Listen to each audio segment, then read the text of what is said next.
అందుకే కలియుగంలో కలి బారి పడకుండా రక్షింపగలిగినది ఇది భగవన్నామం. అంతటి శ్రేష్టమైనటువంటి భగవన్నామాన్ని ఎవడు పట్టుకుంటాడో వాడు ధన్యాత్ముడు. యమధర్మరాజు గారు దూతలందరికీ సమావేశం పెడతట. పెట్టి ఎవరి జోలికి వెళ్ళకూడదో, ఎవరిని ముందు తీసుకురావాలో చిట్టా చెప్తుంటాడు. పరాకు పడకండి, గుర్తుపెట్టుకోండి అంటుంటట. ఎవరిని ముందు తేవాలి అంటే, ఎకసక్కమునకైన ఇందిరారమణుని పేరు సలపంగలేని దుర్భాషితులను. ఎకసక్కమునకు అంటే ఎగతాళి చేయడానికి కూడా నారాయణుడి పేరు చెప్పనివాడు ఉంటాడే, వాణ్ణి ముందు తీసుకురండి. అలాగే కలలోనైన శ్రీకాంతుని పాద పద్మముల్ చూడని కర్మరతుల, కలలో కూడా వాడికి భగవంతుడి పాదాలు కనబడవు, అలాంటి వాణ్ణి ముందు తీసుకురండి. అలాగే కేవల కథాప్రశంసకునైన కృష్ణ కథాప్రశంసకు చెవి యొగ్గలేని దుష్కథా ప్రవణుల. భాగవతం చెప్తుంటే, కృష్ణలీలలు చెప్తుంటే, కృష్ణుడి లీలలు విని సరదాపడి సంతోషించడానికి కూడా చెవి ఇలా పెట్టకుండా ఎప్పుడూ అక్కర్లేని విషయాలు వినేటటువంటి వాళ్ళు ఉంటారే వాళ్ళు. యాత్రోత్సవములైన ఈశ్వరుని గుడి త్రోవ తొక్కని దుష్పదులను. యాత్రకు ఎడతాడు, ఉత్సవానికి ఎడతాడు, నువ్వు వెళ్ళవే గుళ్ళోకి, నేను ఇక్కడ ఉంటానంటాడు. అలా యాత్రకి వెళ్ళడు, ఉత్సవానికి వెళ్ళడు, భగవంతుడి గుడి దారి కూడా తొక్కని వాడు ఉంటాడే వాణ్ణి. అసలు పరమ భాగవతుల పాద ధూళి సమస్త తీర్థసారమటంచు ఎరుగలేని వారి వారి వారి వారి వారి చేరిన వారి తొలుత కట్టి తెండు దూతలార. సమస్త బ్రహ్మాండములలోని తీర్థసారం ఎక్కడుంటుందంటే, పరమ భాగవతోత్తముడై భగవంతుణ్ణి నమ్ముకున్న వాడి పాదాల అడుగున ధూళిగా ఉంటుంది. అందుకే వాడి గడప దాటి ఇంట్లోకి వస్తూ ఉంటే భగవంతుడి సింహాసనంలోంచి తలెత్తి చూస్తాట. ఎన్నాళ్ళకి రావండి తీసుకొచ్చావు ఇంటికి, వాడు గుక్కెడు నీళ్లు తాగాడు రా మన ఇంట్లో, ధన్యుడి అంటాట. అందుకే ఊరక రారు మహాత్ములు వా రథముల ఇండ్ల కడకు వచ్చుటలెల్లన్ కారణము మంగళములకు, మీరొచ్చుట శుభము మాకు నిజము మహాత్మ అంటాడు గర్గుడు. ఏ కోరిక లేకుండా భగవంతుణ్ణి నమ్ముకుని తిరిగేటటువంటి పరమభాగవతోత్తములైనటువంటి వారు వేరొకరి ఇంటికి వెళ్ళారు అంటే వాళ్ళకి ఏదో పెద్ద మంగళం చెయ్యాలని భగవంతుడు అనుకుంటే తప్ప అసలు అటువంటి వారిని ఇంటికి ఎందుకు పంపిస్తాడు? అందుకే భాగవతోత్తములు ఇంటికి రావడం అంటే అది సర్వమంగళములకు కారణమవుతుంది. కాబట్టి అటువంటి మహాభక్తుల యొక్క పాద ధూళియందు సమస్త తీర్థ సారముంటుందని తెలుసుకోలేనటువంటి వాడెవరున్నాడో వాడి తోడి వారి, అలా ఆయన చుట్టూ ఉన్నవాళ్ళు, వాళ్ళ చుట్టూ ఉన్న వాళ్లతో ఉన్నవాళ్ళు ఎవరున్నారో క్షణం ఆక్కండి. తొలుత కట్టి తెండు దూతలారా, తొందరగా తీసుకొచ్చేయండి. కమలనయను మీది భక్తియోగమెల్ల ముక్తియోగమనతంచు మొదలరింగు. అటువంటి వారి జోలికి వారి వారి వారి వారి వారి కూడిన వారి త్రోవపోవలదు దూతలారా. ఎప్పుడూ భగవన్నామని చెప్తుంటారే, భగవంతుడున్నాడని నమ్ముకు తిరుగుతుంటారే, భగవంతుని యందు భక్తి కలిగిన వారు ఉంటారే, వాడి జోలికి వెళ్ళకండి. వాడితో ఉన్న వాళ్ళ జోలికి కూడా వెళ్ళకండి. మీకు అవకాశం ఉంటే వాడి పాదానికి ఉన్నటువంటి ధూళి కాస్త ఏదైనా ఆకులో పట్టుకుని తీసుకురండి, నా కిరీటం మీద జల్లుకుని మీకు జల్లుతానంట యమధర్మరాజు. భగవన్నామం చెప్పడం అనేటటువంటిది అంత గొప్పది అని భాగవతంలో వ్యాసుల వారు పోతన గారు నిర్ధారించారు. అటువంటి భగవన్నామం. అందుకే కలియుగంలో భగవన్నామాన్ని ఆశ్రయించడం నామిని ఆశ్రయించడమే. అయితే ఆ భగవన్నామం నిరంతరం నోటి వెంట రావడానికి కూడా అదృష్టమైనా ఉండాలి, సాధనైనా ఉండాలి. కొంతమంది మహాత్ములు ఉన్నారు, అసలు వాళ్ళు మాట్లాడుతుంటే మనకు అనుమానం వస్తుంది, వీళ్ళు నిద్రపోతున్నప్పుడు భగవన్నామం ఆగుతుందా అని. నాగమారుతి శర్మ గారని ఒక న్యాయమూర్తి ఉన్నారు. వారు అప్పుడప్పుడు మా ఇంటికి వస్తూ ఉండేవారు ఏదైనా భగవత్ సంబంధమైన విషయం మీద. ఆయన మాట్లాడుతూ మధ్యలో రామనామం చెప్తారు. కోటేశ్వరారు రామ రామ రామ రామ రామ, మిమ్మల్ని చూడాలని రామ రామ రామ రామ రామ నోట్లో అంటారు. ఎప్పుడు మాటకి మధ్యలో రామ రామ రామ రామ రామ రామ. మీరు ఎప్పుడైనా ఆయన ఎక్కడైనా కూర్చున్నప్పుడు చూడండి, ఎప్పుడు రామ రామ రామ రామ రామ రామ అంటూనే ఉంటారు. ఆయన వాళ్ళ అక్క చెల్లెళ్ళకు కూడా వచ్చింది అది. నేను ఆశ్చర్యపోతుంటాను ఆయన్ని చూస్తే. ఎప్పుడు నిరంతరం రామనామం నడుస్తుంది నాలుక మీద. ఎంతటి ధన్యాత్ముడు! ఆ భగవన్నామం నోటి మీదకి రావడం అలవాటు చేసుకున్నవాడెవరో, కనీసం అప్పుడప్పుడు భగవన్నామం చెప్పడం అలవాటు చేసుకున్నవాడెవరో వాడు కలిపురుషుని చేత ఆవహింపబడడం. కలిపురుషుడు వాణ్ణి చెనకలేడు. మూడవది, కేవలం కలి నుండి మనని రక్షించడం కోసమే వచ్చినటువంటి వాడు శ్రీ వెంకటేశ్వరుడు. అందుకే కలవు వెంకటనాయక. కలియుగంలో మనని రక్షించడం కోసం కొండ మీదున్నాడు తప్ప ఆయనకి సరదా పుట్టి కొండ మీద లేడు. మహానుభావుడు మాట్లాడుతూ ఉండేవాడు. ప్రతిరోజు తరిగొండ వెంగమాంబ గారి ఇంటికి వెళ్ళేవాడు. తరిగొండ వెంగమాంబ గారు భాగవతం చెప్తుంటే ఆయన వింటూ ఉండేవాడు. ఎవరిది భాగవతం? ఆయన కథే. వెంగమాంబ గారు భాగవతం రచన చేస్తూ భాగవతం చెప్తుంటే ఆయన ఉయ్యాల ఊగుతూ చెక్క ఉయ్యాలలో వింటూ ఉండేవాడు. ఒకరోజు తెల్లవారిపోయింది, గుళ్ళో గంటలు వినపడ్డాయి. అయ్య బాబోయ్, సుప్రభాతం వేళ అయిపోయిందని ఉయ్యాల్లోంచి దూకెళ్ళిపోతున్నాడు. మధ్యలో ఎక్కడికి పోతావు, ఆగని పంచి పట్టుకుంది ఆవిడ. ఆ పంచి చిరిగిపోయింది. స్వామివారు వెళ్ళిపోయారు. వెళ్ళిపోయి గబుక్కుని పద్మపీఠం మీద నించున్నారు. అర్చకులు వచ్చి తలుపులు తీశారు. పంచి చిరిగిపోయింది. దొంగలు వచ్చారా అంటే గుళ్ళో దొంగలు వచ్చిన అవకాశం లేదు. మరి పంచి చిరిగిపోయింది, ముక్కెక్కడుంది? ఆయన దగ్గర అంత స్వాతంత్రం తరిగొండ వెంగమాంబ గారికి తప్ప ఎవరికి ఉందని ఆవిడ దగ్గరికి వెళ్ళారు. మనకి చిన్న రవికిల బట్ట శేషవస్త్రం ఇస్తే నెత్తి మీద పెట్టుకుని బీరువాలో పెట్టుకుని ఆ జన్మాంతం దాచుకుంటాం. ఆవిడ దగ్గరికి వెళ్ళి స్వామివారి పంచముక్క మీ ఇంట్లో ఉందా అని అడిగారు. ఆవిడంది చాలా సాధారణంగా, పొద్దున్న భాగవతం మధ్యలో గుళ్ళో గంటలు మోగుతున్నాయని లేచి పరిగెత్తాడు. పట్టుకుంటే పంచి చిరిగిపోయింది. అదిగో పూజా మందిరంలో పీట మీద ఎట్టాను, పట్టుకుపోండి. అంతటి మహాభక్తురాలు. ఆ తరిగొండ వెంగమాంబ గారు చెప్తూ ఉంటే వినేవాడు వెంకటేశ్వరుడు. ఆయనే అక్కడక్కడ అలా కాదు వెంగమాంబ ఇలా అంటే ఆవిడ రాస్తూ ఉండేది. ఇప్పటికీ తరిగొండ వెంగమాంబ గారు రాసినటువంటి వెంకటాచల మహాత్మ్యం అన్న గ్రంథానికి ఎంత ప్రశస్తి ఉందంటే, అది తెచ్చి ఇంట్లో పెట్టి పువ్వులేసి నమస్కారం చేస్తే చాలు పెళ్ళవని ఆడపిల్లలకు పెళ్ళిళ్ళు అవుతాయి. వ్రాతపతులు రాసేవారు వేల వేల ప్రతులు. అంత శక్తివంతం వెంకటాచల మహాత్మ్యం. అందులో ఆవిడకి వెంకటేశ్వరుడు సాక్షాత్కరించి చెప్పినటువంటి విషయాలు. వెంకటేశ్వర కళ్యాణం అయిపోయింది, పద్మావతి కళ్యాణం అయిపోయిన తరువాత ఒక రోజున లక్ష్మీదేవి వచ్చింది ఏకాంత మందిరంలోకి. శయ్య మీద కూర్చుంది. కూర్చునంది, ఏమండి, పద్మావతి పరిణయానికి కుబేరుడి దగ్గర అప్పు చెయ్యాలా? నేను లేను లక్ష్మిని, నన్ను అడిగితే నేను ఇవ్వను, నన్ను దూరం చేసి కుబేరుడి దగ్గర అప్పు ఎందుకు వచ్చుకున్నారండి అంటే ఆయన అన్నాడు, అంత మాట అనకు లక్ష్మి, నేను కావాలని నిన్ను దూరం పెట్టి కుబేరుడి దగ్గర అప్పు పుచ్చుకోలేదు. ఆ అప్పు పుచ్చుకోవడానికి ఒక కారణం ఉందన్నాడు. ఆవిడంది, పోన్లేండి పుచ్చుకుంటే పుచ్చుకున్నారు, ద్రవ్యమే కదా కావాలి, ఎంత పుచ్చుకున్నారో చెప్పండి ఇచ్చేద్దాం, మళ్ళీ ఇద్దరం కలిసి శ్రీవైకుంఠానికి వెళ్ళిపోదాం. శ్రీవైకుంఠ విరక్తాయ స్వామి పుష్కరిణీ తటే రమయా రమమాణాయ వెంకటేశాయ మంగళం అని కదా మనం మంగళాశాసనాల్లో చదువుతారు. ఆయన అన్నాడు, కాదు, అసలు విషయం నేను ఎందుకున్నానో తెలుసా? ఈ కొండ మీద నకృతం దైవ సంఘైశ్చ నకృతం విశ్వకర్మణ స్వేచ్ఛయా క్రీడతే తత్ర ఇచ్ఛారూపం విరాజిత. వ్యాస భగవానుడు చెప్పాడు, దేవతలు చెక్కలేదు, విశ్వకర్మ చెక్కలేదు, ఎవరూ ప్రతిష్ఠించలేదు, స్వామి తనంత తానుగా పద్మపీఠం మీద నించున్నాడు. అలా అది శిలామూర్తి కాదు, సాక్షాత్ భగవానుడు. అందుకే విద్యుద్ఘాతమని పిలిచింది శాస్త్రం. ఇలా చూస్తే చాలు లాగేస్తాడు మనసుని. మీరు ఏ అలంకారం చేయండి నప్పుతుంది. అందుకే అటువంటి మూర్తి. ఆయన అన్నాడు లక్ష్మీదేవితో, ఇక్కడే నేను ఉండాలి లక్ష్మి, నేను రాను. ఎందుకు రానో తెలుసా? వైకుంఠానికి ఒక కారణం ఉంది. కలియుగంబున ప్రజలు పాపకర్మంబులాచరించి తత్ పాపకర్మ ప్రభావంబున రోగాది దుఃఖములు కలుగగా తాళలేక మొరలు పెట్టి నన్ను పిలువ వారిని బ్రోవకుండగా విడుచుట నాకు పాడి కాదు. కావున వారి ధనము దుష్కర్మములపైకి ఆవాహనంబు చేసి వారి ఆపదలు తీర్చి ఈ కొండపైకి రప్పించి నిస్పృహుండనగుచు అజ్ఞులైన జనులకి ఈ ధనము నిప్పింతు నచలమతిని. వచ్చే ఇది కలియుగం లక్ష్మి.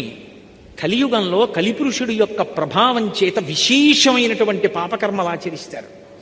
ఇది మహాపాపం, ఇది చేయకూడదని తెలుసు, ఇది చేస్తే పాపం వస్తుందని తెలుసు. దాని చేత భగవంతుడి యొక్క కృపకి దూరం అవుతామని తెలుసు. తెలిసి కూడా చేస్తారు. ఆ చేసిన కారణం చేత ఏమవుతుందో తెలుసా? పాపము రోగరూపాన్ని పొందుతుంది. రోగరూపాన్ని పొందితే ఇంతమంది మధ్య ఉన్నవాడు ఈ డబ్బెందుకు పనికొస్తుందంటే ఒక్కడు ఇంటెన్సివ్ కేర్ యూనిట్లో పడుకుంటాడు. ఒంటి నిండా గొట్టాలు ఎడతారు.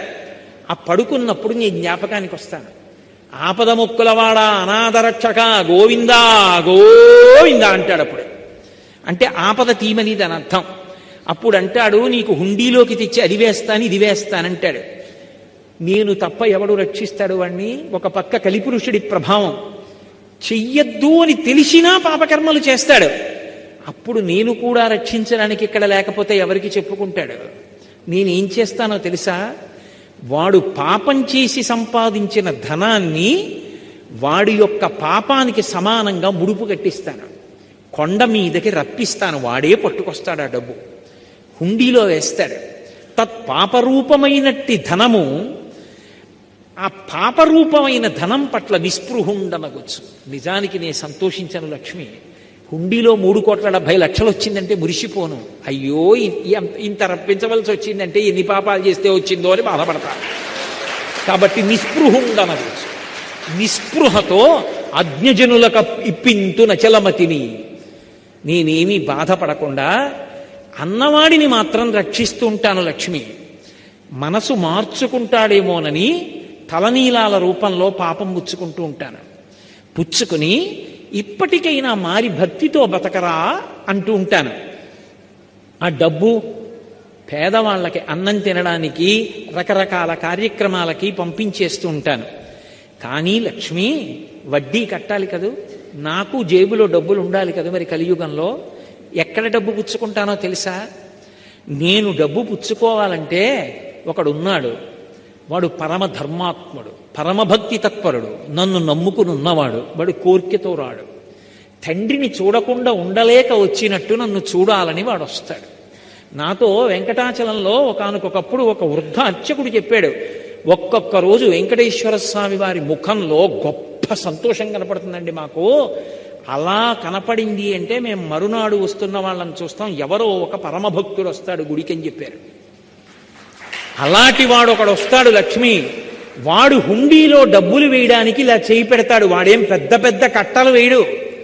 వాడు ఒక పావలా కాసో 2 రూపాయలో వదులుతాడు. వాడు వేస్తున్న డబ్బు కోసమని నేను హుండీలో ఇలా చెయ్యి పెడతాను. అది మిగిలిన డబ్బులో పడదు, నా చేతిలో పడుతుంది. అది తీసి ధనదుకు వడ్డీకి ఇచ్చి కుబేరుడి వడ్డీ దాంతో కడతాను. కొంత నేను డబ్బు ఉంచుకుంటాను. నీకో చమత్కారం చెప్పనా? ఇంతమందికి ఇచ్చేవాణ్ణి పరమభక్తుల డబ్బులతో జీవనం గడుపుతూ ఉంటాను. వింతలేల చెయ్యుచుండెదను కొండ మీద. ఆశ్చర్యకరమైన పనులు ఇలాంటివి చేస్తూ ఉంటాను. కలియుగంలో కలిపురుషుడి బారిన పడిన వాళ్ళని రక్షించడానికే కొండ మీద ఉన్నాను లక్ష్మి. లేకపోతే ఎప్పుడో వైకుంఠానికి వచ్చేద్దను. కలియుగంలో పాపము పెరిగిపోయి కలిప్రభావం ఎక్కువైపోతుంటే నేను కూడా లేకపోతే రక్షించేవాడెవరు? అందుకని ఉన్నాను. అందుకే గోవిందనామముల్ గొంతెత్తి పాడుచు కొండెక్కు భక్తుల గుంపులొకట, స్వామిని దర్శించి సంతోషమాగక పరవశులకు పుణ్య పురుషులొకట, స్వామి ప్రసాదంబు కన్నుల కద్దుకొని ఆస్వాదించి పరవశించు భక్తుల గుంపులొకట, తలతీసి ఇత్తుమా ఎలవేలు పంచును తల వెంట్రుకలరిచ్చు ధన్యులొకట, ఏది ఎయ్యడ చూసిన స్వామి మాటే సకల హృదయాల ఉండెడి స్వామి ఒకడే, ఎవడి తలపులు చూసిన స్వామి ఒకడే, స్వామి నటించుచుండు ఈ శైలమందు. కొంతమంది వెంట్రుకలు ఇస్తామని ఎక్కుతూ ఉంటారు. గోవిందా గోవిందా, ఏడుకొండలవాడ వెంకటరమణ గోవిందా. భుజాల మీద సంటి పిల్లలు, తల మీద పెట్టే అక్కడ ఉన్నటువంటి మంటపాల్లో పడుకుంటారు. జిర్ర చలిగాలి, ఒక్కడికి పడిశం పట్టదు, దగ్గు రాదు, జ్వరం రాదు. పుష్కరిణిలో స్నానం చేసి చందనం గుండుకి రాయించుకుని దర్శనం చేసి వచ్చిన ఒక్క లడ్డూ పట్టుకుని మూట కట్టుకుని ట్రంకుపెట్లో పెట్టుకుని ప్యాసింజర్ ఎక్కి 18 గంటలు ప్రయాణం చేసి వాడి ఊరెళ్ళి పూజ చేసి నేను తింటాననకుండా అందులో ఇన్ని అటుకులు శనగపప్పు తెచ్చి కలిపి ఊరంతా ప్రసాదం పంచిపెట్టి తనింత నోట్లో వేసుకుని మురిసిపోయేవాడు ఒకడు ఉన్నాడు లక్ష్మి. వాడి కోసం తిరుగుతూ ఉంటాను, ఆ భక్తుడి కోసం తిరుగుతూ ఉంటాను. నిజంగా వాడు ఉన్నాడు కొండ మీద. నేను సభాముఖంగా చెప్పడం ఏం బాగుంటుంది. కానీ పరమసత్యం చెప్తున్నాను మీతో, వాడు ఉన్నాడు, వాడు ఎదురు చూస్తూ ఉంటాడు, వాడు పలుకుతాడు. ఎక్కడి నుంచి మీరు పిలవండి వాడు పలుకుతాడు. మహానుభావుడు. అందుకే పద్మాసనస్థయౌ పద్మావతీదేవి నిజవక్షమందున నిలుపుకొనుచు తన చరణములే గతి అని దక్షిణకరము పాదములు చూప తన పాదములు నమ్మిన వారలకు ఈ భవాంబోధి కటిదగ్నమగునటంచు వామహస్తంబు ఆ నడుమున నుంచుకొని భక్తవరులకు సంకేతించుచుండ అలరు శేషాద్రి పర్వతము మీద అలరు ఆనంద నిలయమందు దివ్యమంగళ విగ్రహం డవ్యయుండు పరమ పావనుడు శ్రీవేంకటేశ్వరుడు వెట్క. మహానుభావుడు లక్ష్మీదేవిని వక్షస్థలంలో పెట్టుకుని నా పాదాలు నమ్ముకోండిరా, సంసారం మీకు నడుం వరకే వస్తుందని చెయ్యి ఇలా చూపిస్తుంటే ఒక చెయ్యి నడుం వరకు పెట్టుకుని ఇలా సంకేతిస్తూ అలరు ఆనంద నిలయమందునను నిలచి పరమ పావన శేష పర్వతము మీద దివ్యమంగళ విగ్రహుండవ్యయుండు శ్రీవేంకటేశ్వరుడు వెట్క. భక్తవరదుండు, భక్తులకి వరాలు ఇచ్చేటటువంటి ఆ వెంకటేశ్వరుడు కలిప్రభావం నుంచి మనని తప్పించడం కోసమని వచ్చి అక్కడ నించున్నాడు. అందుకే కలిపురుషుడికి విరుగుడేమిటో తెలుసా? స్మరణాత్ సర్వపాపఘ్నం. ఒక్కసారి వెంకటాచల పర్వతాన్ని తలుచుకుంటే చాలు, ఒక్కసారి ఆ వెంకటేశ్వర స్వామిని తలుచుకుంటే చాలు, ఒక్కసారి ఆనంద నిలయ విమానాన్ని తలుచుకుంటే చాలు, ఒక్కసారి ఆ క్షేత్రాన్ని మనసులో స్మరించాడనుకోండి, ఒక్కసారి ఆ స్వామివారి యొక్క దివ్యమంగళ విగ్రహం, ఆ తిరుమల క్షేత్రం ఇవన్నీ మనసులోకి వచ్చాయనుకోండి చాలు. ఆయనని స్మరించి ఆయన నామం చెప్పినంత మాత్రం చేత తరించిపోతాడు. ఏదో సాయంకాలం వేసవికాలం కష్టపడి ఇంటికి వచ్చాడు, కార్యాలయంలో పనిచేసి పడుకున్నాడు పడక్కుర్చీలో. ఏమండి అలా పడుకున్నారంది భార్య. అబ్బా వేడి ఎంత తాపం రోహిణీ కార్తీ, ఉండండి కాస్త పల్లరసం తెచ్చిస్తానంది. చల్లటి గాలి వస్తోంది దక్షిణం నుంచి. కళ్ళు మూసుకున్నాడు. 5:30 అయింది, సహస్రదీపాలంకార సేవ అవుతుంది స్వామికి వెంకటాచలంలో అని ఒక్కసారి స్మరించాడు. ఆ ఆనందనిలయ విమానం దగ్గరికి, ఆ వెంకటేశ్వర స్వామి వారి దేవాలయం యొక్క రాజద్వారం దగ్గరికి వెళ్ళేటప్పటికే ఉన్నటువంటి పెద్ద గడప, ఆ గడప కింద ఉన్నటువంటి ఇనప గొట్టం, గొట్టానికి ఉన్న కన్నాలు, కన్నాల్లోంచి తమకు తాముగా కారుతున్నటువంటి నీళ్లు, రాజద్వారానికి అటూ ఇటూ కట్టిన చిన్న అరటి చెట్లు, లోపల ఉన్నవాడు సమస్త ఐశ్వర్యానికి అధిపతి అని చెప్పేటటువంటి శంఖనిధి పద్మనిధి చిన్న చిన్న విగ్రహాలు చూశాడు. ఆ ఎర్ర తివాచీ మీదకెళ్ళి నిలబడితే ఆ గొట్టంలోంచి వచ్చినటువంటి కన్నాలలోని నీళ్లు కాళ్ల కింద కడిగేశాయి. పెద్ద గడప, దాని మీద ఉన్నటువంటి ఇత్తడి పళ్ళె అన్ని చూశాడు. వంగి 2 చేతులతో ముట్టుకుని నమస్కారం చేసి ఇలా దాటాడు. ఇలా తలెత్తి పైకి చూస్తే కుడివైపు గోడ మీద అనంతాచార్యుల వారు విసినటువంటి గుణపం కనపడింది. ఆ గుణపం చూసి కొంచెం ముందుకెళ్ళి ఇలా ఎడం పక్కకి చూశాడు. వెంకటపతి రాయలు, అచ్యుతరాయలు, వరదాజీ అమ్మాణ్ణి ఇలా కుడివైపు చూశాడు. చిన్న టోపీ పెట్టుకుని తనుబతికుండగానే కృష్ణదేవరాయల వారు స్వామివారి ముందు నమస్కారం చేస్తూ తన 2 భార్యలు తిరుమలదేవి, చిన్నాదేవితో నిలబడి ఉన్నటువంటి కృష్ణదేవరాయల వారిని చూశాడు. ఓహో ఎంతటి ధన్యాత్ముడు రా అనుకున్నాడు. 2 అడుగులు ముందుకెళ్ళాడు. ఎడం పక్కన తులాభారం.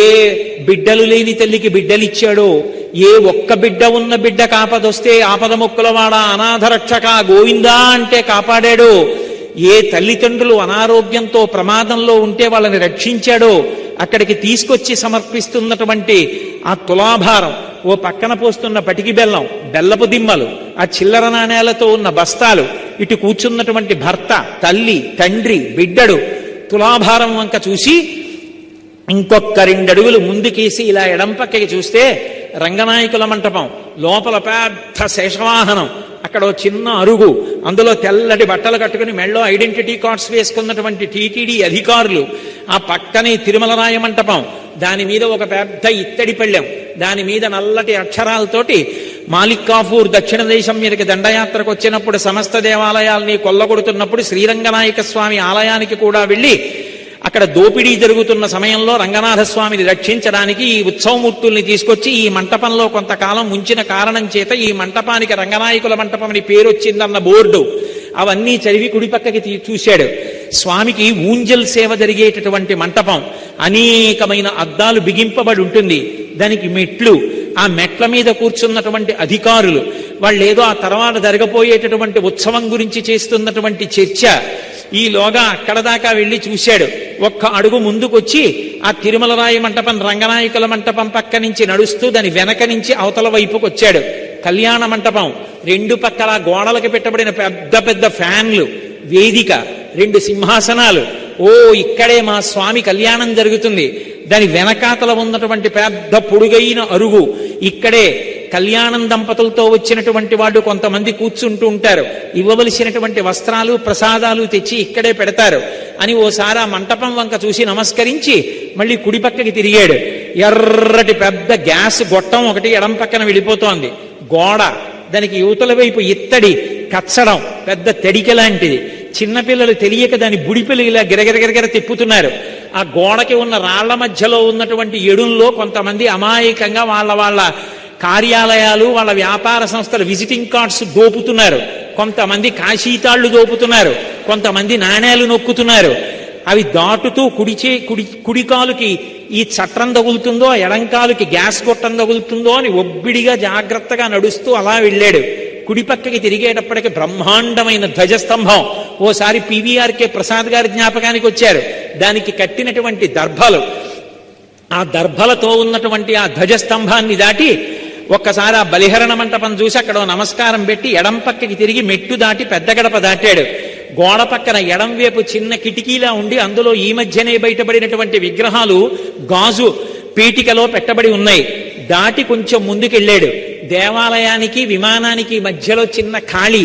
తెల్లవారుజామునేమో ఇలా తలపైకెత్తి చూస్తే ఇంకా సూర్యోదయం ఇవ్వలేదు, పైన చీకటిగా ఆకాశం. స్వామివారి విమానపు పచ్చటి కాంతి కొడుతోంది పైకి. ఇలా కిందకి దిగి కొద్దిగా ముందుకెళ్ళాడు. ఎడంవేపు వరదరాజస్వామి, ఎదురుగుండా అద్దాల పేటికలో ఇలా పడుకున్నటువంటి రంగనాథస్వామి. దాటి కొంచెం ముందుకెళ్లి కుడిపక్కకి తిరిగి ఆ తలుపులోంచి లోపలికెళ్ళాడు. వేలాడుతున్నటువంటి తెల్లటి పెద్ద దీపాల గుత్తులు, స్తంభాల మీద దశావతారాలు. అక్కడ స్వామివారి దేవాలయానికి అటూ ఇటూ ఉన్నటువంటి ద్వారపాలికలు, వాళ్ళ చేతులలో ఇలా పట్టుకున్నటువంటి దీపాలు. ఇలా వెనక్కి తిరిగి చూసేటప్పటికీ ఇలా రెక్కలు విప్పుతున్నటువంటి గరుడాళ్వార్. కొద్దిగా వెనక్కి చూస్తే రాజా తోడరమల్, మాతా మోహనాంగి, పితాబి. అక్కడ డప్పు ఒకటి పెట్టుకుని తెల్లవారుజామున దాన్ని ఢామ్ ఢామ్ కొడుతున్నటువంటి ఒక వ్యక్తి, కాగడాలు పెట్టుకుని సుప్రభాత సేవ చేసి వెళ్ళిపోతున్నటువంటి వాళ్ళు. ఈ ఉత్సవాలు, అవి రాబోయే బ్రహ్మోత్సవాలు ఎంత బాగా జరపాలని, ఎంత పెద్ద మీసాలున్నా కావలసినంత వినయంతో స్వామివారి దగ్గర కైంకర్యంలో మురిసిపోతూ నిలబడ్డ చైర్మన్ గారు, ఆయన పక్కన ఈవో గారు, ఎప్పుడు గుళ్ళో మురిసిపోతూ తిరిగే అన్నపూర్ణమ్మ గారు, వీళ్ళందరూ అక్కడ మాట్లాడుకుంటుంటే చూసి ఓహో బ్రహ్మోత్సవాలకి ఏర్పాట్లు అవుతున్నాయనుకుని లోపలికి వెళ్ళి ఒక్కసారి అక్కడ ఇలా వేటమాలుగా ఉన్నటువంటి చెక్క మీద, దాని మీద ఎర్ర తివాచి వేసి ఉంటే ఎక్కాడు. ముందు నడుస్తున్న ఆయన పిల్లాన్ని భుజాల మీద కూర్చోబెట్టుకుని గోయిందా అంటున్నాడు. అయ్యా కనపడదు, కొంచెం పిల్లాన్ని దింపండి అన్నాడు. ఆయన సహృదయంతో పిల్లాన్ని దింపి ఎత్తి పట్టుకున్నాడు. ఇలా చూసేటప్పటికి ఆ పైనుంచి ముగ్ధమోహన స్వరూపం, ఆ పెద్ద కిరీటం, దాని మించి తోమాల, ఇంతంత ఊర్ధ్వపుండ్రాలు కనపడ్డాయి. పరమానందంతో రెండు చేతులెత్తి గోవిందా గోవిందా అంటూ ముందుకెళ్ళాడు. ఒక్క కడుగు ముందుకేస్తుంటే అరుగుల మీద స్వాముల వారి మూర్తులు, అక్కడే ఉన్న ఆ మంచం, ఏకాంత శయనం చేసేటటువంటి ప్రదేశం, ఇవి దాటి కొంచెం ముందుకెళ్ళాడు. మొదటి గడప కులశేఖరాల వారు పడి దగ్గర నించున్నాడు. పద్మపీఠం, దాని మీద ఆయన పాదాలు, ఆ పాదాల మీద పెట్టబడినటువంటి బంగారు తొడుగులు, ఆ పాదాలు, ఎవరైనా పాదాలకి కింద మంజీరాలుంటాయి, పాదాలకి పెట్టిన మంజీరాలు కాకుండా మోకాళ్ళకి పాదాలకి మధ్యలో ఏటవాలుగా పెట్టబడినటువంటి పెద్ద పెద్ద అందెలు, వాటికి ఉన్నటువంటి చిరుగంటలు, ఆ పైన బలిష్టమైనటువంటి తొడలు, ఒంటి నిండా నగలు పెట్టుకున్న కారణం చేత పంచ పూర్తిగా కనపడకుండా అక్కడక్కడా కనపడుతుంది. తరిగొండ వెంగమాంబ గారు మహాతల్లి చెంచు నాటకం రాసింది. అందులో చెంచిత అమాయకంగా చెప్తుంది, అక్కడక్కడ బట్ట అతికించుకున్నాడు అంటుంది, పంచ కట్టుకున్నాడు, అందు గుడ్డ అంటించుకున్నాడు అంటుంది. ఎందుకంటే ఒంటి నిండా నగలం, అక్కడక్కడ పంచ కనపడుతూ ఉంటుంది. అలా అక్కడక్కడా కనపడుతున్న పంచ, పెద్ద అంచు, మెడలో వేసుకున్నటువంటి సాలగ్రామాల మాడలు, ఇలా ముందుకొచ్చినటువంటి వక్షస్థలం, శ్రీదేవి భూదేవి వాళ్ళకి చుట్టినటువంటి పుష్పాల మాలలు, మొలకి పెట్టుకున్నటువంటి నాగాభరణం, ఆ పైన మహానుభావుడు ఈ చేత్తో పట్టుకున్నటువంటి చక్రం, ఈ చేత్తో పట్టుకున్నటువంటి శంఖం, ఇలా చూపిస్తున్నటువంటి వరదహస్తం, దాని నిండా వజ్రాల తాపడం, ఇందరికీ అభయం ములిచ్చు చేయి కందువకు మంచి బంగారు చేయి అని అన్నమయ్య పొంగిపోయినటువంటి ఆ చెయ్యి, ఆ కంఠం, దాని మీద త్రివళులు, సున్నా చుట్టినట్టున్న చిరునవ్వు నవ్వుతున్నటువంటి ముద్దులొస్తున్నటువంటి చిన్న గుండ్రటి మూతి, దాని కింద గడ్డం మీద కర్పూరపు మచ్చ, సంపంగి మొగ్గల కొనతేరినటువంటి కోటేరు లాంటి ముక్కు, కళ్ళు ముక్కు కప్పుతూ పై వరకు పెట్టినటువంటి ఊర్ధ్వపుండ్రాలు, దాని మీద అంత పొడుగున వజ్రాలు తాపడం చేసినటువంటి కిరీటం, ఈ చేతి మించి అలా కిరీటం మించి ఇలా దిగినటువంటి పెద్ద తోమాల, ఆ స్వామి దివ్యమంగళ విగ్రహాన్ని పైనుంచి కిందకి, కింద నుంచి పైకి చూసి పరమ సంతోషాన్ని పొందాడు. అర్చకులు నీరాజనం పెద్ద గరిటె లాంటిది పట్టుకుని కింద నుంచి పైకి ఇలా తిప్పుతుంటే ఆ కర్పూర కాంతులలో స్వామివారి దివ్యమంగళ విగ్రహాన్ని చూసి పరవశించిపోయాడు. ఆనందపడిపోయి ఆ మూర్తిని చూసి అక్కడి నుంచి బయలుదేరి, జీవితంలో ఎప్పుడూ ఇలా నడిచేవాడు వెనక్కి తిరిగి రావడం అలవాటైన వాళ్ళ ఇలాగే చూస్తూ కళ్ళప్పగించి గోవిందా గోవిందా అంటుంటే, అయ్యా వెనక చాలా మంది ఉన్నారు, నడవండి నడవండి అంటుంటే అక్కడ దాకా వచ్చి వెళ్ళిపోలేక మళ్ళీ ఇలా ఓసారి తొంగి చూసి రాజద్వారం దగ్గర నమస్కారం పెట్టి ఇలా ముందుకెడితే కుడి చేతి పక్కన ఘంటామంటపం, అందులో గంటలు, ఆ గంటలు వాయించడానికి ఘంటాపాణి దాటి ముందుకెళ్ళి ఇలా కుడి చేతి వైపు చూస్తే ఉత్తర ద్వారం మీద పడుకున్నటువంటి శేషశైనమూర్తి, నాభికమలంలోంచి బ్రహ్మగారు, అది దాటి ముందుకెడితే కుడి పక్కన బంగారు బావి, అది దాటి మెట్లెక్కి ఎడం పక్కకి వెళ్ళేటప్పటికి మహాతల్లి వెంకటేశ్వర స్వామి వారి తల్లిగారు, అమ్మా రాత్రి వెంకటేశ్వరుడు నీకు కాళ్ళు పట్టడానికి వచ్చినప్పుడు కాకినాడ నుంచి కోటేశ్వరరావు వచ్చి వెళ్ళాడని చెప్పమ్మా అని నేనంటే, ఓరి పిచ్చివాడా నేను చెప్పడం ఏమిట్రా, నిన్నటి నుంచి వాడు చెప్తున్నాడు కోటేశ్వరరావు వస్తాడంటున్నాడు రా, ఇదిగో అప్పం పట్టుకెళ్ళాను, అమ్మవారు అప్పం ఇస్తే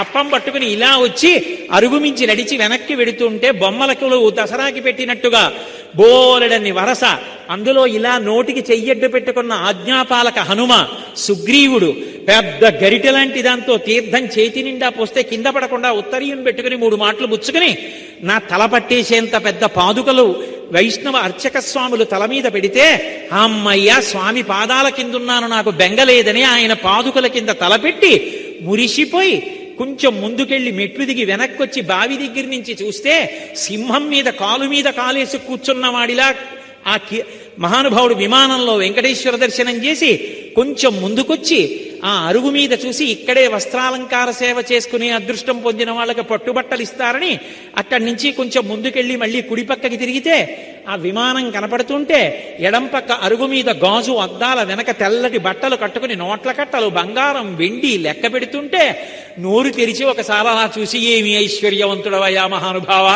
అని మనసులో అనుకుని, ఇచ్చట కర్పూరము వెలిగించరాదు, కొబ్బరికాయలు కొట్టరాదు అని బలహరణ మంటపం కింద వెనకాల గోడ మీద బోర్డు చూసి తెలియకి ఇక్కడ కర్పూరం వెలిగిస్తారలా ఉందనుకుని కొంచెం ముందుకెళ్ళి ఇలా తలెత్తి చూస్తే ఎదురుగుండా వెంకటేశ్వర స్వామి వారి యొక్క కథావృత్తాంతం అంతా బొమ్మలుగా చెక్కబడి గోడ మీద ఉంటే మన కంటెదురుగుండా ఉన్నది ఆ చెలికెత్తెలందరూ పద్మావతీదేవి చెలికెత్తెలు వెంకటేశ్వరుణ్ణి రాళ్లు పెట్టి కొడుతున్నప్పుడు గుర్రం మించి దిగుతున్న సన్నివేశం ఎదురుగుండా కనపడితే అక్కడ దాకా వెళ్ళి విమాన వెంకటేశ్వర దర్శనానికి ఈ మధ్య వెడల్పుగా కట్టిన మెట్లెక్కి విమాన వెంకటేశ్వరుడి వెంక చూస్తూ ఇలా కుడిపక్కకి తిరిగితే స్వామివారికి కావలసిన చందనం తీసే దొంగలు, చందనం తీసేవాళ్ళు, వెనక వెంకటేశ్వరుడి మూర్తి గోడలో కనపడితే ఇలా తలపైకెత్తి చూస్తే లోపల ఉన్న మూర్తి విమానంలో ఉండి పక్కన తోక తలకి తగిలేటట్టు వెంకటేశ్వరుడు, ఆయనకి కుడి పక్కన చేతులెత్తి ఆడుకుంటున్న చిన్ని కృష్ణుడు, ఆ పక్కన రెక్కలు విప్పుకున్న గరుడాళ్వారిని చూసి 2 చేతులెచ్చి స్వామికి నమస్కరించి విమాన వెంకటేశ్వర తొందరగా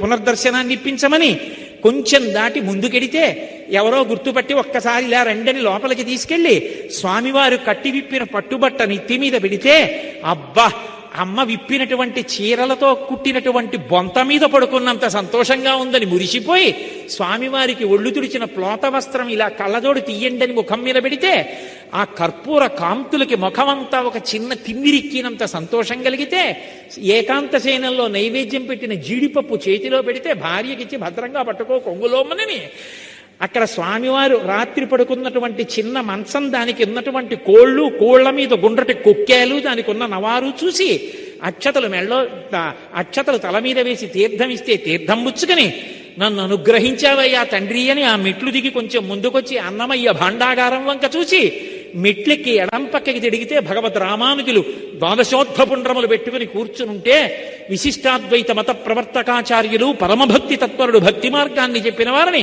రామానుజాచార్యుల వారికి నమస్కారం చేసి కొంచెం ముందుకెడితే యోగ నరసింహ పెరుమాళ్ళని చెప్పి ఆరగించి కూర్చున్నాడు అల్లవాడే అన్నట్టుగా ఇలా రెండు చేతులు పెట్టుకుంటే ఈ చేతుల చివర ఉండేటటువంటి నున్నని బొడిపెలు కూడా కనపడుతుంటే, ఆ వేళ్ళు గోళ్ళు ఆయన దంస్త్రలు కనపడుతుంటే, ఆకుపచ్చటి పట్టుపంచ పెద్ద ఎర్రటి అంచు చూసి ఓ నమస్కారం చేసి కొంచెం ముందుకెళ్ళి, ఇదే శంకుస్థాపన చేసిన స్తంభం అని చాలా మంది ప్రదక్షిణం చేస్తుంటే ఎందుకైనా మంచిదే అని మనము చేసి అక్కడి నుంచి ఇలా వెనక్కి తిరిగొచ్చి మెట్లు దిగుతుంటే కుడి చేతి పక్కన ఇచ్చట కూర్చుండరాదు అని బోర్డుండి స్వామివారికి కర్పూర నామాల కోసం తీసేటటువంటి గరుకు పళ్ళె ఉంటే, పరమభక్తులై అమాయకత్వంతో దాన్ని కూడా ఇలా ముట్టుకుని తల మీద పెట్టుకుని కళ్ళకద్దుకుంటున్న భక్తుల్ని చూసి నవ్వుకుని కిందకి దిగి అలా ముందుకెడిట్లి మెట్లెక్కితే పెద్ద హుండీ కనపడితే జేబులోంచి తీయగలిగిన 1000 రూపాయల కట్ట తీసి అందులో వేసి, మానసిక దరిద్రంలో కూడా దరిద్రమే, 1000 రూపాయల కట్ట వేసి ముందుకెళ్ళి ప్రదక్షిణంగా తిరిగి మెట్లు దిగి ఇలా ఎడం పక్కకి చూస్తే గోడ మీద లక్ష్మీదేవి ఉంటే అక్కడికి వెళ్ళి మిగిలిన వాళ్ళందరూ ఎగిరెగిరి పాదాలు పట్టుకోవడానికి ప్రయత్నిస్తుంటే, పొడుగ్గా పుట్టి పొడవైన చేతులున్నందుకు నా జన్మ సార్థక్యమని కించిత్ అతిశయంతో ఇలా 2 చేతులు ఎత్తి అమ్మవారి పాదాలు పట్టుకుంటే, మిగిలిన వాళ్ళు ఆయనకి పాదాలు ఎత్తకుండా, మనవలు ఎత్తకుండా అమ్మవారి పాదాలు అందాయని చూస్తుంటే మురిసిపోయే చల్లటి పాదాలు చేతులకి తగిలితే కళ్ళకద్దుకుని తల మీద పెట్టుకుని యువతలకొచ్చి కుబేరస్థానమని ఆ మూల రావే అని భార్యని పిలిచి దగ్గర కూర్చోబెట్టుకుని అక్కడ తడిగా ఉన్న చోట ఓసారి కళ్ళజోడు తీసి కొడుక్కిచ్చి ఆ ఉత్తరీయం తీసి నడుముకి కట్టుకుని నేల మీద పడి నమస్కారం చేసి, తొందరగా మళ్ళీ దర్శనమివ్వయా తండ్రి అని నమస్కరించి పైకి లేచి గుండెలు కంటుకున్నటువంటి ఆ నీరంతా తడి తుడుచుకుని, కళ్ళజోడు పెట్టుకోవాలి కాబట్టి కనురెప్పలు కూడా ఉత్తరీయంతో తుడుచుకుని మళ్ళీ కళ్ళజోడు పెట్టుకుని ఆ తాడులో అటువైపు గోవిందా అంటూ పరిగెత్తుకెళ్ళిపోతున్న భక్తుల్ని చూసి, ఇప్పుడే మేము అనుభవించాం, మీరు అనుభవిస్తున్నారు, అదృష్టవంతులం మనందరం అనుకుని ఇలా ఎడం పక్క నుంచి మళ్ళీ మెట్లెక్కి అవతల వైపుకి దిగి మళ్ళీ ఎడం పక్కకి తిరిగితే అవతల గంగాళాలు పెట్టుకుని ప్రసాదాలు ఇస్తుంటే, ఎందుకైనా మంచిదని కొడుకును అటు పంపించి భార్యని ఇటు పంపించి నేను ఇటు వెళ్ళి 3 వరసల్లోంచి అవతల వైపుకొచ్చి పూలబావి దగ్గర నిలబడి, నీకేమిచ్చారంటే లడ్డిచ్చారంటే, నాకేమిచ్చారంటే చక్ర పొంగలు ఇచ్చారంటే, నీకేమిచ్చారంటే పులిహార ఇచ్చారంటే, ముగ్గురం పంచుకు తిందామని చక్ర పొంగలు కూడా పెట్టంటే, నాన్నగారంటే షుగర్ అంటారు కదా అంటే ఇక్కడ షుగర్ ఏంట్రా అని 3 చక్కగా జుర్రుకుని నాలుగు ఇలా అది కూడా నాకేసి ఆ కింద పడేయకుండా ఆ ఆకు బుట్టలన్నీ తీసుకెళ్లి బుట్టలో పడేసి వంటశాలలోంచి వస్తున్న వాసన పీలుస్తూ నించుంటే ఎందుకలా చూడడం, కాసేపు ఆ కష్టతల పాదపద్మరాధనానికి వచ్చినప్పుడు మనకి లడ్లు వడలు ఇస్తారు లేండని భార్య అంటే సంతోషంగా వెళ్ళి అక్కడ ఉన్న పంపు నొక్కి దాని కింద చెయ్యి పెట్టి కడుక్కుని తీయటి నీళ్లు కాసిని తాగి ముందుకొస్తే, కాగడాలు స్వామివారి ఊరేగింపులో వెళ్ళినవి తీసుకొచ్చి అక్కడ పెట్టి నీటి గొట్టాలతో కడుగుతుంటే నీరు కొంచెం జిడ్డు జిడ్డుగా ఉంటే గట్టిగా పట్టుకోవేవో అని భార్య చెయ్యి పట్టుకుని కొంచెం మెట్లు దిగి ఇలా మళ్ళీ ఎడం పక్కకి తిరిగి పైకి చూస్తే స్వామివారికి తగిలిన గుణపం కనపడి మళ్ళీ ఇలా చూసి ఓసారి లోపలకు కనపడుతుందేమో అని తాపత్రయపడితే ధ్వజస్తంభం అడ్డొస్తే, స్వామి మళ్ళీ తొందరగా పిలిపించుకోవయ్యా అని ఆనందంగా వెళ్ళి పెద్ద గడప దాటి బయటికి వెళ్ళి స్వర్ణరథం పూర్వం ఉన్నటువంటి మందిరం దగ్గర దించుని కొడుకు వెళ్ళి ప్లాస్టిక్ కవర్తో ప్రసాదం పట్టుకొస్తే, వేడిగా అప్పుడే కట్టిన ప్రసాదం ఏమో ముక్క విరిచి కళ్ళకద్దుకని ఇప్పుడైతే మళ్ళీ తినడానికి షుగర్ అడ్డు రాదని గభాల నోట్లో వేసుకు తింటుంటే, ఎవరో వచ్చి అయ్యా కొద్దిగా ప్రసాదం పెట్టండి అంటే సంతోషంగా ఆయనకు ముక్క పెట్టి ఆనందంతో ఆనందనయం విమానం వంక తిరిగి నమస్కారం చేస్తుంటే పెద్ద పెద్ద నిచ్చెనల్లాంటి షెడ్ల మీద సెక్యూరిటీ వాళ్ళు నిలబడి తుపాకులు పట్టుకుంటే, నా దేశంలో తండ్రి దేవాలయంలోకి వెళ్ళడానికి ఇలాంటి వ్యవస్థ లేని రోజు మళ్ళీ ఎప్పుడు వస్తుందో అని నమస్కారం చేసి ఆనందపడిపోతుంటే, భార్య వచ్చి ఏమండి ఇదిగో పళ్ళరసం తీసుకొచ్చానంటే మళ్ళీ అప్పుడు బహిర్ముఖుడై, ఓహో ఆఫీస్ నుంచి వచ్చి పళ్ళరసం కోసాన్ని ఇక్కడ పడుకున్నాను, సహస్రదీపాలంకార సేవదు గుర్తొచ్చి ఆనందనిలయం వెంకటేశ్వరుడు గుర్తొచ్చాడని మురిసిపోతే, కేవలం అలా స్మరించినంత మాత్రం చేత స్మరణాత్ సర్వపాపఘ్నం, స్మరిస్తే గోవిందా అని పిలిస్తే చాలు అందుకే మహానుభావుణ్ణి వెంకటేశ్వర అని పిలవరు, కొండెక్కుతూ గోవిందా అంటారు.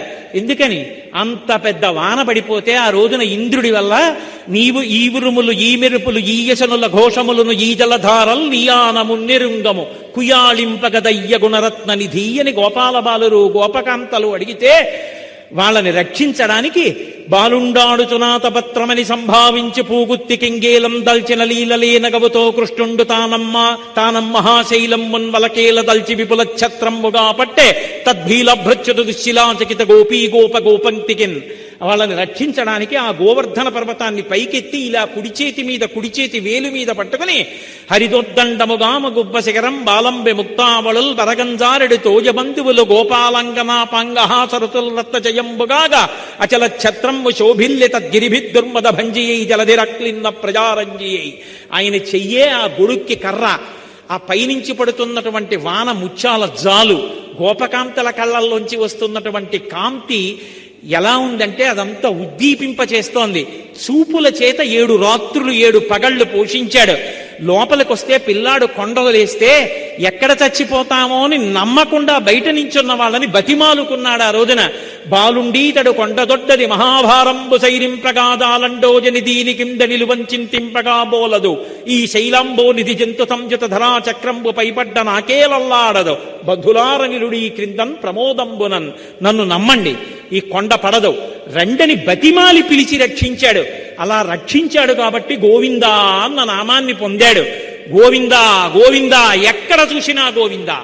ఆఖరికి తలుపు తీయకపోతే కంపార్ట్మెంట్లో కోపంతో గోవిందా గోవిందా గోవిందా గోవిందా గోవిందా. తలుపు తీయడానికి తాళాలు పట్టుకొస్తే సంతోషం గోవిందా గోవిందా.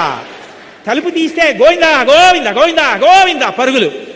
అసలు ఏం మాట్లాడాలన్నా ఆ గోవింద నామంలో ఉన్నటువంటి వ్యగ్రతని బట్టి శాంతాన్ని బట్టి వాడి కోరిక అర్థం అవుతుంది తప్ప గోవిందా తప్ప ఇంకోటి ఉండదు. కొండ ప్రతిధ్వనిస్తూ ఉంటుంది.